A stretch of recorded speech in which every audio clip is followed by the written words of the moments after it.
Hello friends, स्वागत है आपका वाईपी एजुकेशन ट्रिक चैनल पर। तो दोस्तों, इस वीडियो में आज हम बात करने वाले हैं, देखिए, इम्पोर्टेंट क्वेश्चनों की टेस्ट सीरीज भी लगाएंगे और इसके साथ हम थ्योरी वाले जो सेक्शन है उसको भी कंप्लीट करेंगे। आज का जो हमारा टॉपिक है वो है अधिगम से रिलेटेड। दोस्तों, अधिगम की जितनी भी परिभाषा इम्पोर्टेंट परिभाषा हैं उन परिभाषाओं को इस वीडियो में देखेंगे। इसके बाद अधिगम को प्रभावित करने वाले कारक और अधिगम की परिभाषा। इसके बाद ये हम मॉक टेस्ट इसमें लगाएंगे। ठीक है, ये जो टेस्ट सीरीज है इसके बाद हम लगाएंगे। इम्पोर्टेंट क्वेश्चन की ये टेस्ट सीरीज होगी, इसलिए मैं कहता हूँ कि वीडियो को शुरू से लेकर अंत तक आप देखा करें। वीडियो को शुरू से लेकर अंत तक देखोगे तभी टॉपिक आपके समझ में आएगा। तो दोस्तों, क्वेश्चन पेपर को लगाने से पहले थ्योरी सेक्शन को पहले कंप्लीट करेंगे, क्योंकि जब तक आपके समझ में थ्योरी नहीं आएगी, कॉन्सेप्ट जब तक क्लियर नहीं होंगे आपके, तब तक ये जो ऑप्शन वाला है ये ऑप्शन आपके रॉन्ग हो जाएंगे, गलत हो जाएंगे।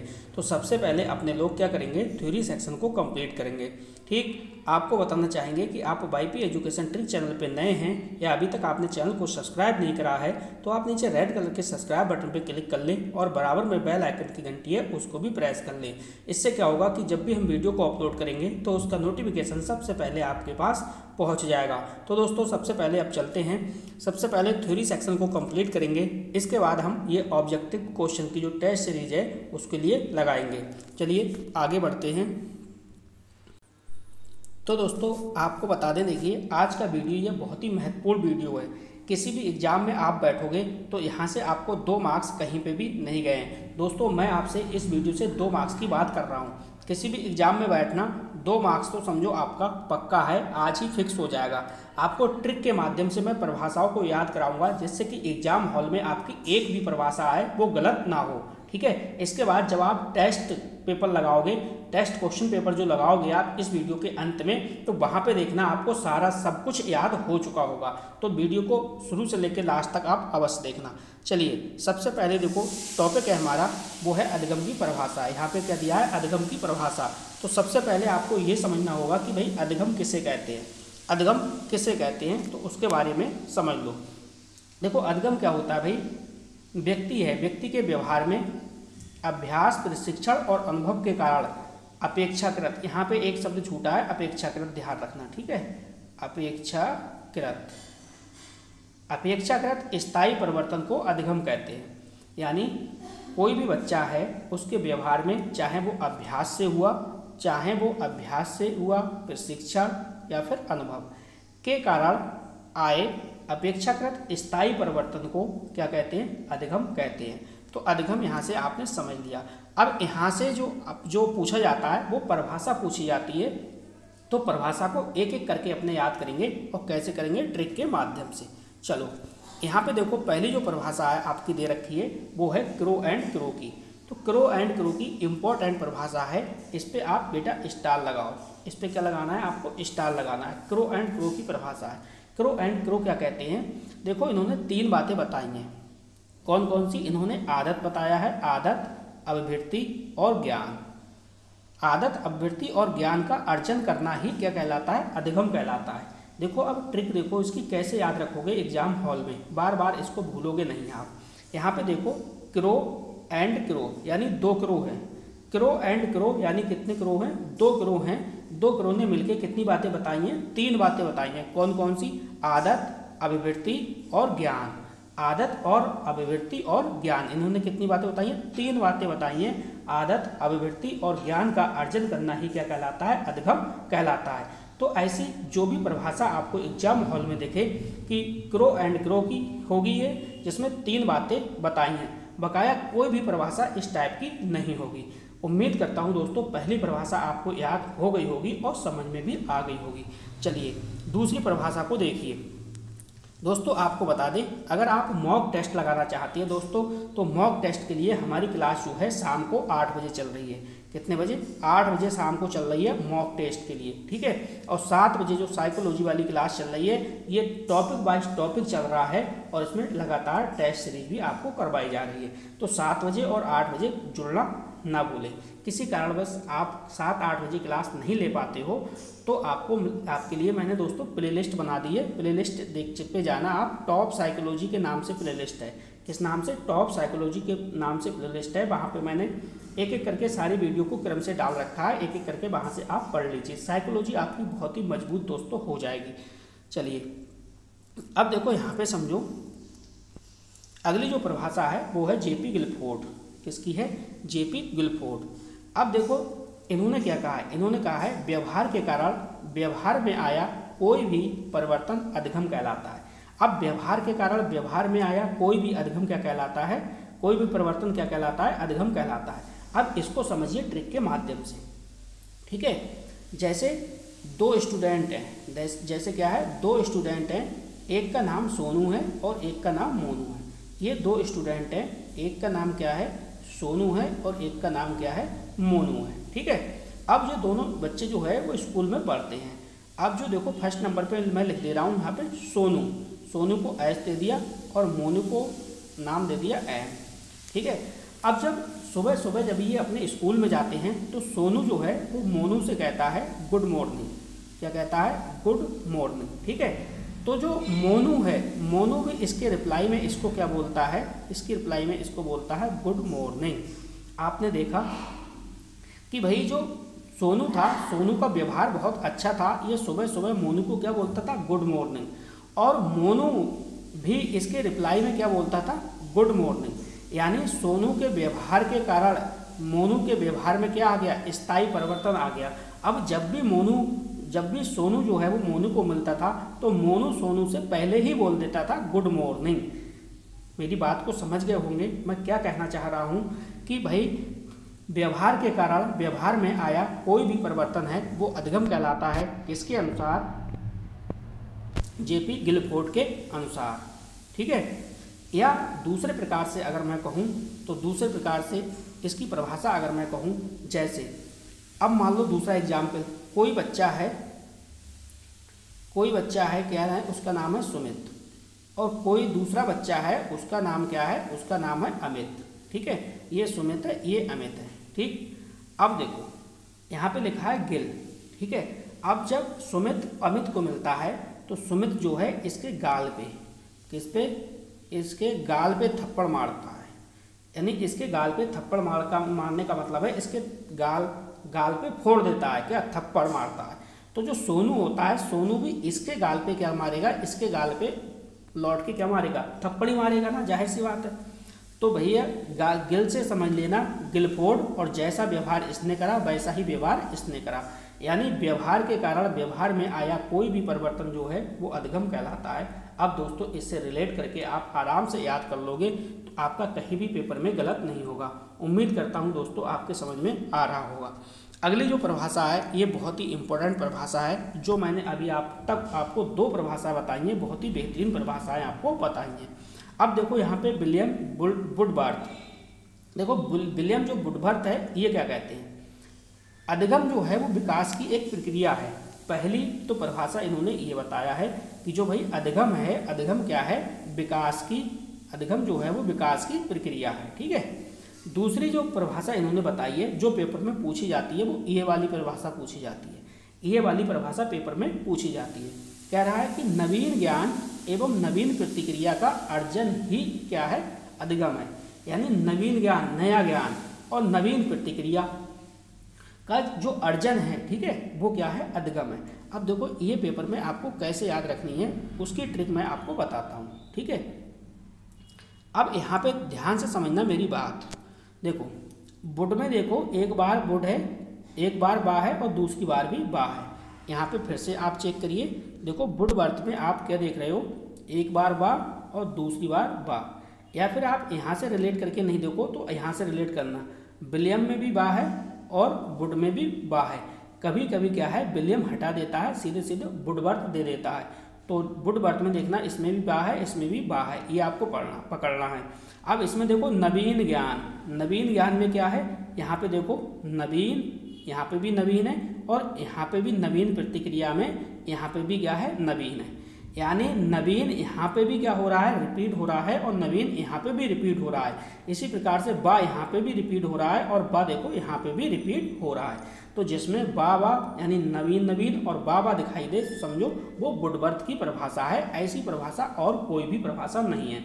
तो दोस्तों उम्मीद करता हूँ ये भी परिभाषा आपके समझ में आई होगी।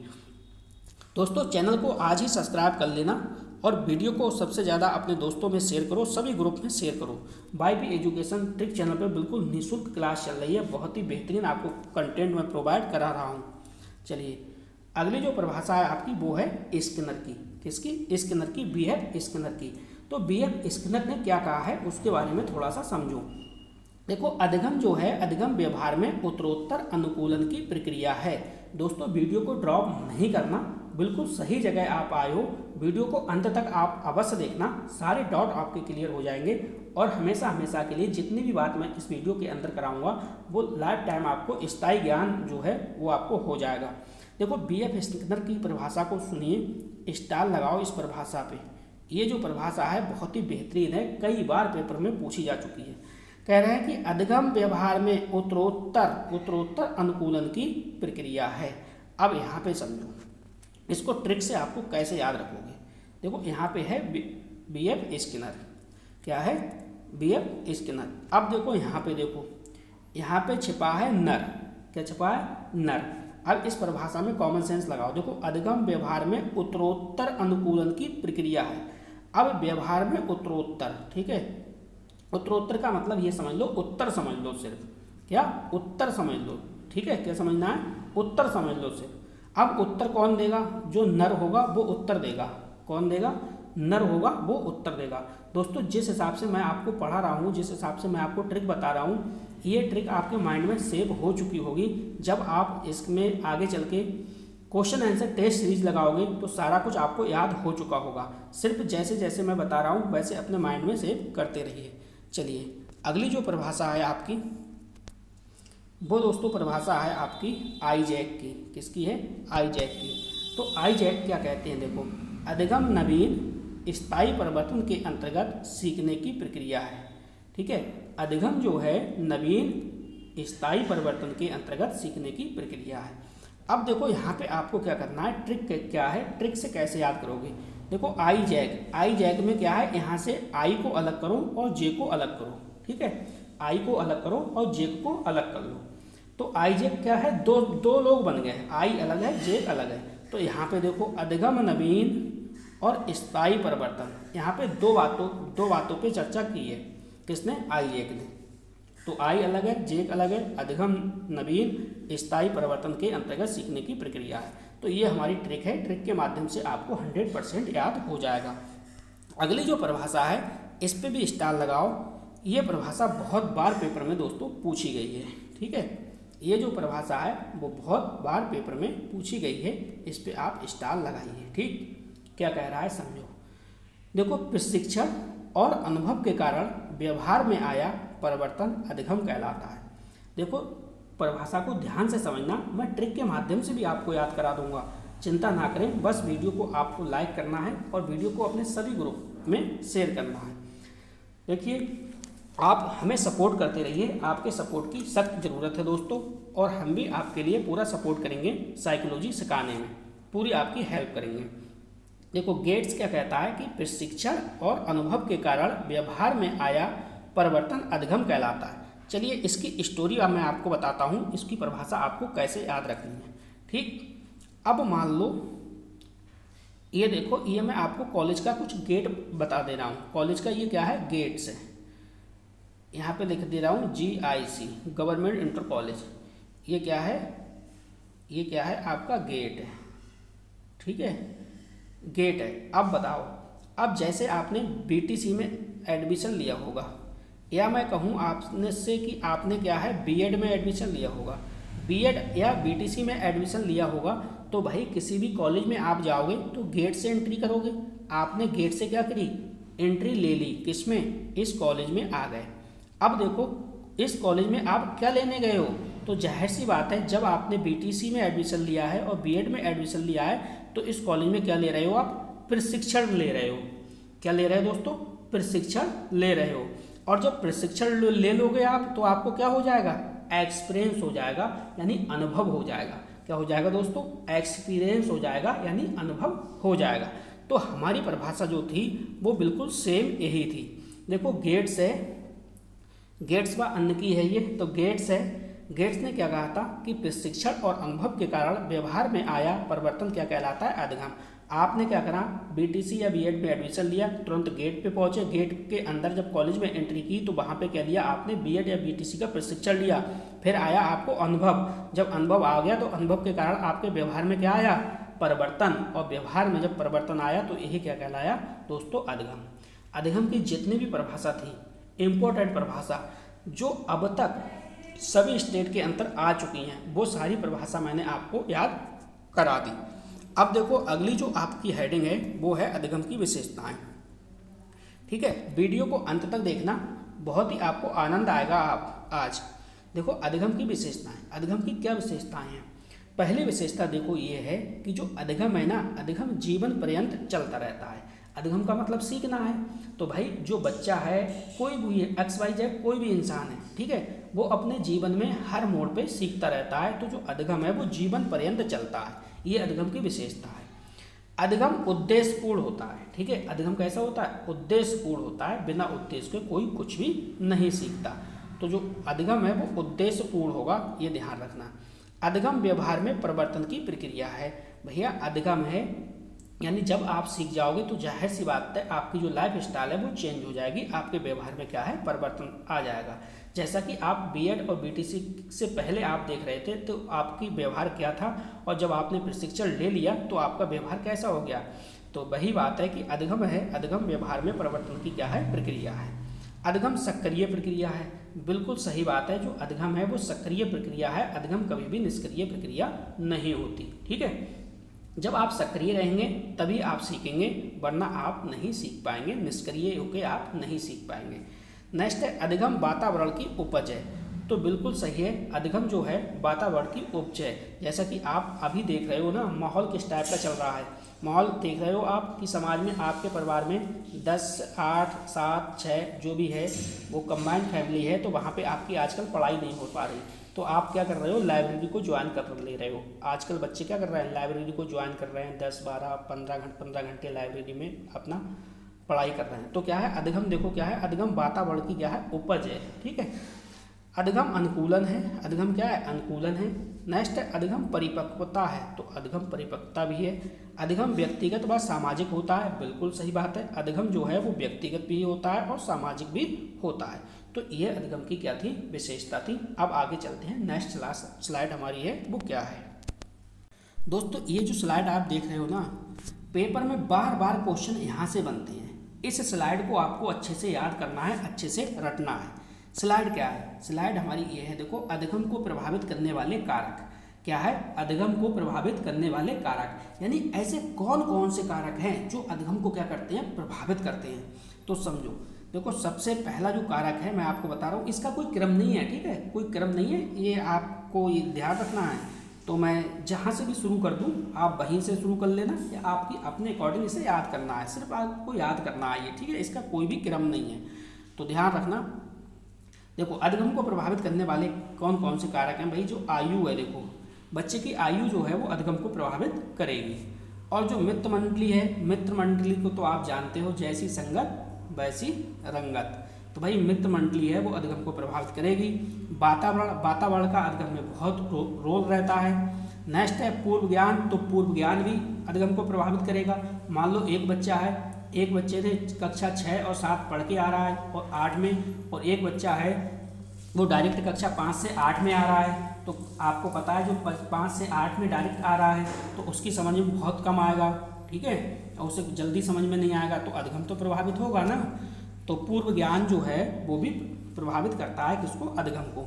नेक्स्ट है शिक्षक का व्यवहार, तो बिल्कुल सही बात है, जो शिक्षक है शिक्षक का व्यवहार भी अधिगम को प्रभावित करेगा। ये भी डिपेंड करता है कि शिक्षक किस टाइप का है, तो शिक्षक का व्यवहार बहुत महत्वपूर्ण योगदान रखता है।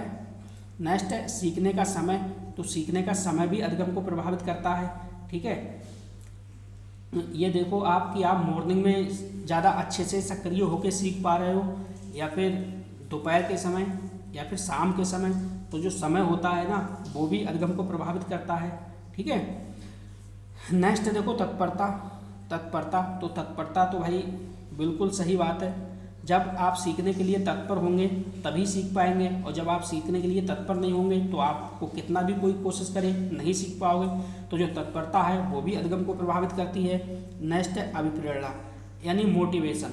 तो दोस्तों मोटिवेशन का बहुत योगदान रहता है अधिगम में। ठीक है, तो मोटिवेशन जैसे चाहे तो वो आंतरिक मोटिवेशन हो या वो बाहरी मोटिवेशन हो, मोटिवेशन जो होता है वो बहुत ज़्यादा प्रभावित करता है किसको, अधिगम को। ये बात आपको ध्यान रखनी है।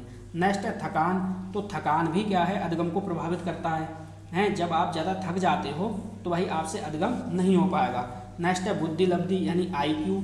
तो IQ भी प्रभावित करेगा। जैसे मान लो एक बच्चा है, किसी की बुद्धि लब्धि है यानी IQ लेवल है वो 60 से 70 है। ठीक है, एक बच्चे की है वो 90 से 110 है, एक बच्चे की है वो 140 प्लस है। तो भाई 140 प्लस वाला अधिक अच्छे से अधिगम करेगा, और ये थोड़ा कम और ये बिल्कुल ही वीक है। ठीक है, तो जो IQ लेवल है वो भी भाई अधिगम को क्या करता है, प्रभावित करता है। अगली जो हेडिंग है आपकी, अगला जो कारक है वो देखो क्या है। अगला कारक है शिक्षण विधियाँ यानी टीचिंग मेथड। तो दोस्तों जो टीचिंग मेथड है ना ये तो बहुत ही ज़्यादा प्रभावित करते हैं अधिगम को। कौन टीचर किस टीचिंग मेथड से पढ़ा रहा है ये बहुत इम्पोर्टेंट है। तो शिक्षण विधियाँ भी करती हैं। विषय वस्तु, तो विषय वस्तु भी अधिगम को प्रभावित करती है दोस्तों। नेक्स्ट है शिक्षण सहायक सामग्री यानी ऑडियो विजुअल एड यानी शिक्षण सहायक सामग्री। ठीक है, तो ये शिक्षक सहायक सामग्री है ये भी बहुत ही प्रभावित करती है। किसी चीज़ को आप मॉडल के थ्रू या चित्र बना के आप अगर समझा रहे हो तो वो चीज़ बच्चे के अधिक दिमाग में रहती है, और डायरेक्टली आप किसी बच्चे को समझा रहे हो तो वो इतनी अच्छे से समझ में नहीं आती है। तो जो शिक्षण सहायक सामग्री है ये भी बहुत प्रभावित करती है बच्चे के अधिगम को। नेक्स्ट देखो क्या है, खेल का मैदान। तो दोस्तों जो खेल का मैदान है, खेल का मैदान भी प्रभावित करेगा अधिगम के लिए। नेक्स्ट देखो आपका स्वास्थ्य है। भाई जब आपका स्वास्थ्य अच्छा नहीं होगा तो आप अधिगम अच्छे से नहीं कर पाओगे, जब स्वास्थ्य अच्छा होगा तो अधिगम कर पाओगे। जैसा कि देखो कहा है कि स्वस्थ शरीर का स्वस्थ मस्तिष्क का स्वस्थ शरीर में स्वस्थ मस्तिष्क का निवास होता है। किसने कहा है, अरस्तु ने। तो वही जितना अच्छा आपका स्वास्थ्य होगा उतना अच्छे से आप अधिगम कर पाओगे। तो इस स्लाइड को आप स्क्रीनशॉट ले लीजिए दोस्तों, और मेरे साथ आप अपने नोट्स को बनाते हुए चलना। ठीक है, बहुत ही अच्छे मैं आपके नोट्स बनवा दूंगा दोस्तों, आपको चिंता करने की कोई भी आवश्यकता नहीं है। बस और बस YP एजुकेशन ट्रिक चैनल से आप जुड़े रहिए। चलिए अगली जो हमारी हेडिंग है वो है देखो अधिगम के प्रकार। क्या है दोस्तों, अधिगम के प्रकार। अब यहाँ पे समझो, देखो कार्य की प्रकृति के आधार पर अधिगम जो है वो 3 प्रकार के होते हैं या 3 प्रकार का होता है। किसकी कार्य की प्रकृति के आधार पर, यानी जो अधिगम है कार्य की प्रकृति के आधार पर जो अधिगम है वो 3 प्रकार का होता है। कौन सा, शाब्दिक अधिगम यानी वर्बल लर्निंग, गत्यात्मक अधिगम मोटर लर्निंग, और समस्या समाधान लर्निंग यानी प्रॉब्लम सॉल्विंग लर्निंग। ठीक है, तो ये ध्यान रखना है आपको। अधिगम के प्रकार, कार्य की प्रकृति के आधार पर अधिगम 3 प्रकार के हैं, शाब्दिक अधिगम, गत्यात्मक अधिगम और समस्या समाधान अधिगम। नेक्स्ट देखिए अगली जो आपकी हेडिंग है, अगली हेडिंग है आपकी कि शैक्षिक उद्देश्य हैं। शैक्षिक उद्देश्यों के आधार पर अधिगम के 3 प्रकार। तो भाई शैक्षिक उद्देश्यों के आधार पर भी अधिगम के 3 प्रकार हैं। कौन कौन से, संज्ञानात्मक अधिगम यानी कोग्निटिव लर्निंग, नेक्स्ट है भावात्मक अधिगम अफेक्टिव लर्निंग, क्रियात्मक अधिगम साइकोमोटर लर्निंग। तो ये 3 आपको शैक्षिक उद्देश्यों के आधार पर अधिगम के प्रकार याद करने हैं, संज्ञानात्मक अधिगम, भावात्मक अधिगम और क्रियात्मक अधिगम। चलिए अगली स्लाइड देखिए आप। ये दोस्तों ये वाली जो स्लाइड है ये आपकी लास्ट है। इसके बाद अपने थ्योरी सेक्शन है वो कंप्लीट हो जाएगा और ऑब्जेक्टिव क्वेश्चन को देखेंगे। चलिए इसके बारे में समझो। देखो ये शिक्षण है, शिक्षण के स्तर के आधार पर अधिगम के 3 प्रकार हैं। तो शिक्षण के स्तर के आधार पर जो अधिगम है, अधिगम के 3 प्रकार कौन कौन से हैं। पहला जो है वो स्मृति स्तर है, स्मृति यानी मेमोरी लेवल लर्निंग। दूसरा है अवबोध स्तर पर यानी अंडरस्टैंडिंग लेवल लर्निंग। थर्ड है चिंतन स्तर पर यानी रिफ्लेक्टिव लेवल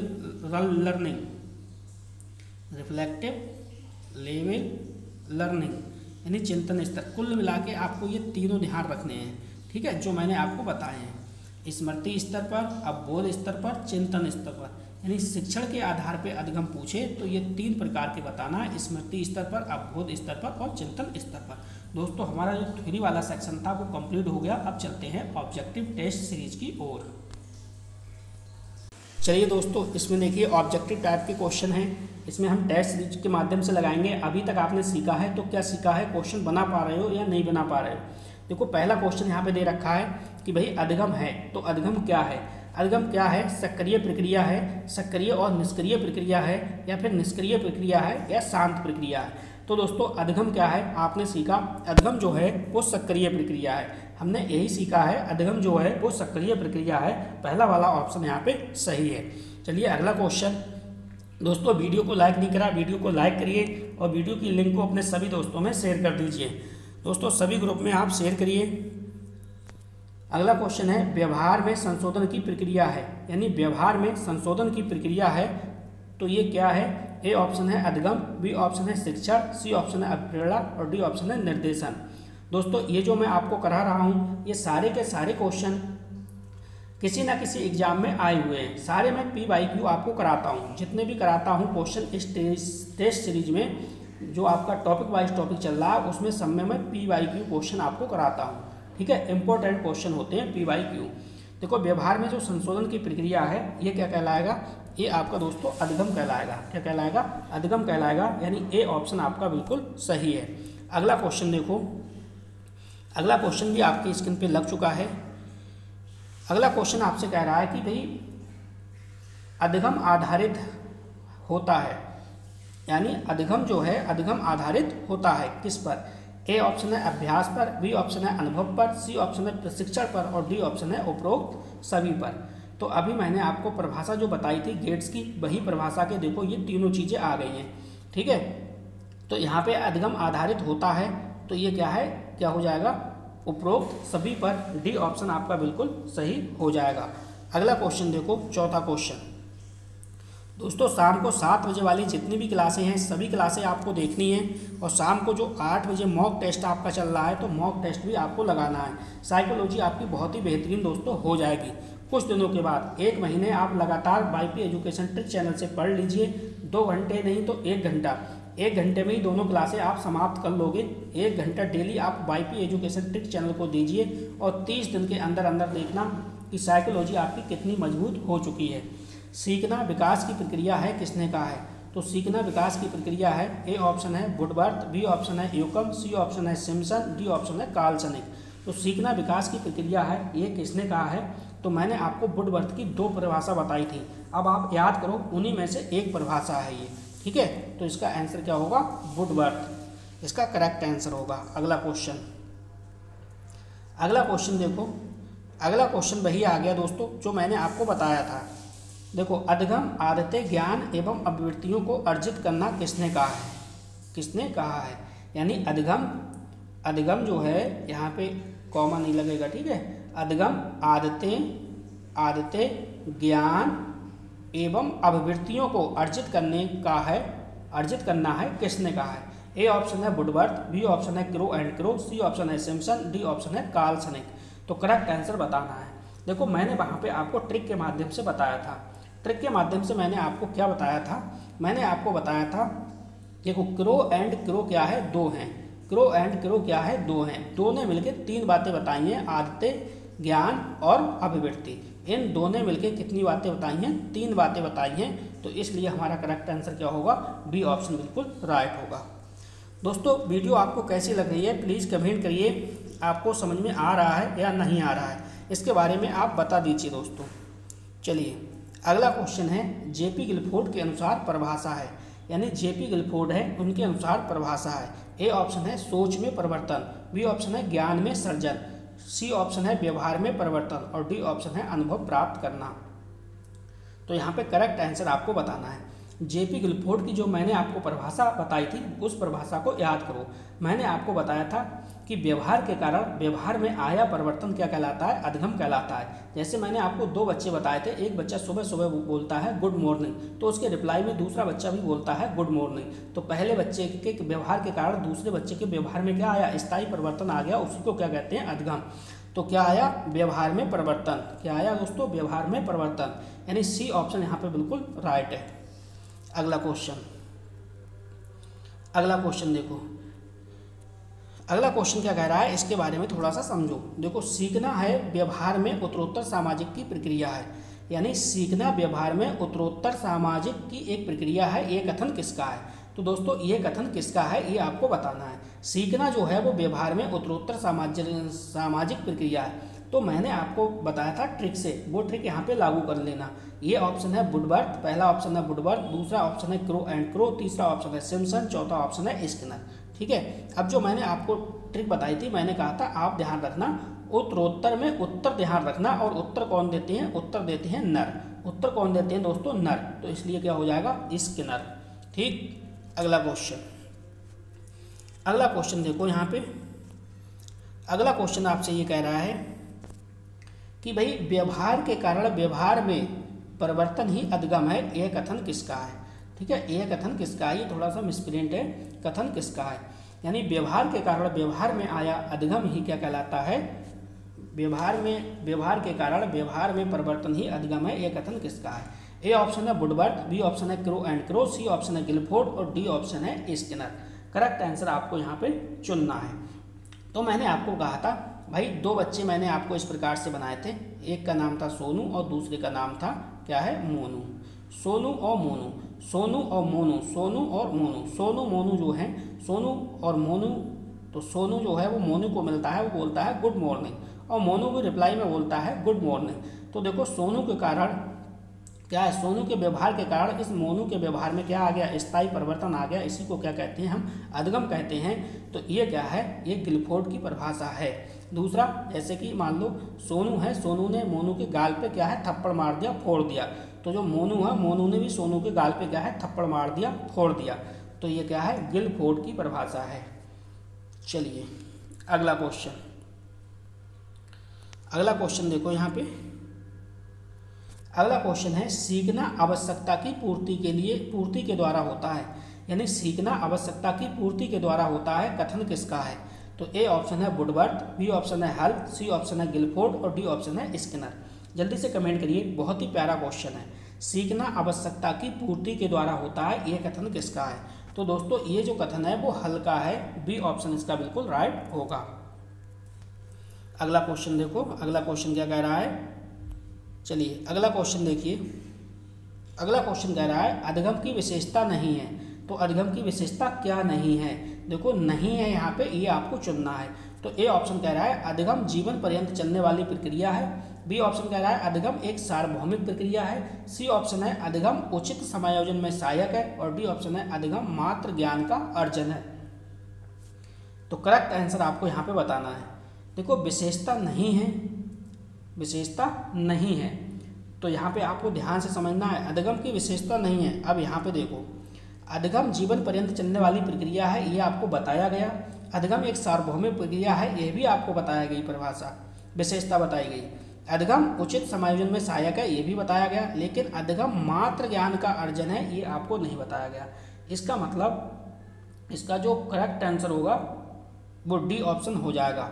नेगेटिव का आंसर क्या होगा? नेगेटिव होगा। अगला क्वेश्चन देखो, अगला क्वेश्चन आपकी स्क्रीन पे लग चुका है, क्वेश्चन नंबर 11। क्वेश्चन नंबर 11 कह रहा है कि किसी व्यक्ति का अधिगम होता है, यानी किसी व्यक्ति का अधिगम होता है क्या बचपन तक, किशोरावस्था तक, वृद्धावस्था तक या जीवन पर्यंत? तो आपको पता है कि जो अधिगम होता है वो लाइफ टाइम का होता है, जीवन भर चलने वाली प्रक्रिया है। तो इसका मतलब डी ऑप्शन इसका बिल्कुल सही है। चलिए अगला क्वेश्चन देखो, अगला क्वेश्चन देखो क्या कह रहा है। अगला क्वेश्चन आपका ये भी इम्पोर्टेंट क्वेश्चन है दोस्तों। अगला क्वेश्चन आपका कह रहा है कि भाई अधिगम एक प्रक्रिया है, अधिगम एक प्रक्रिया है, क्या परीक्षा की तैयारी की है? बी ऑप्शन है याद करना, सी ऑप्शन है तत्वों की संग्रह की, डी ऑप्शन है अनुभव द्वारा अर्थ निर्माण की। तो देखो जो अधिगम एक प्रक्रिया है वो परीक्षा की तैयारी की नहीं है, याद करना बिल्कुल नहीं है, तत्वों की संग्रह की बिल्कुल नहीं है, तो अनुभव द्वारा अर्थ निर्माण की ये प्रक्रिया है अधिगम। तो दोस्तों अधिगम यहाँ पे ये जो परिभाषा, अधिगम की परिभाषा, अधिगम को प्रभावित करने वाले कारक, ये सारा कुछ इस वीडियो में निपट गया। अब अगले जो पार्ट बनेंगे दोस्तों वो क्लासें चलेंगी अधिगम के सिद्धांतों की। जितने भी आपके सिलेबस में सिद्धांत होंगे 8 से 10 सिद्धांत होंगे कम से कम, वो सारे मैं करा दूंगा। चाहे स्किनर हो, बंडरा हो, आपका थॉर्नडाइक हो, जितने भी दे रखे हैं, जीन प्याजे हो आपके, या फिर वाइगोत्स्की हो, जितने भी आपके दे रखे हैं, पावलोव, कोहलर वगैरह, वो सारे मैं करा दूंगा। तो वाईपी एजुकेशन ट्रिक चैनल को सब्सक्राइब कर लीजिए, इस वीडियो को ज़्यादा से ज़्यादा शेयर करिए। तो दोस्तों बस इस वीडियो में इतना ही था। वीडियो देखने के लिए आपका बहुत बहुत धन्यवाद। मिलते हैं नेक्स्ट वीडियो में न्यू टॉपिक के साथ। आपका दिन शुभ हो।